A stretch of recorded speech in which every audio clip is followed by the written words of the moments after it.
आइंदा वफाकी बजट में टैक्स नेट में तोसी, सेल्स टैक्स छूट में कमी और सख्त मालियाती इक़दामात का फैसला। हुकूमत का IMF के साथ अहदाफ पर इत्तिफाक। टैक्स टू GDP शरह बढ़ाने और अखराजात कम करने का प्लान तैयार। हुकूमत ने आइंदा वफाकी बजट में सख्त मालियाती इस्लाहात नाफिज करने का उसूली फैसला कर लिया है, जिसके तहत टैक्स नेट को वसी किया जाएगा, सेल्स टैक्स में दी जाने वाली छूट में कमी की जाएगी और सरकारी अखराजात को महदूद किया जाएगा। ज़राए के मुताबिक ये फैसले आलमी मालियाती इदारे, इंटरनेशनल मॉनेटरी फंड IMF के साथ अहम मालियाती अहदाफ पर तहरीरी इत्तिफाक के बाद किए गए हैं।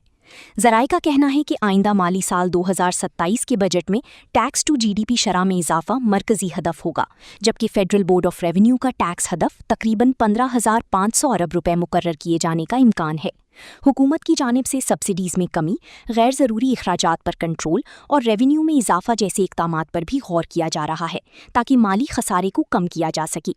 मुआशी हिकमत अमली के तहत मुल्की कर्ज़ों के बोझ को कम करके उसे मईशत के 70% तक लाने का हदफ रखा गया है, जबकि ईंधन की कीमतों में बरवक्त एडजस्टमेंट के जरिए माली दबाव को मुनज़्ज़म करने की पॉलिसी भी अपनाई जाएगी।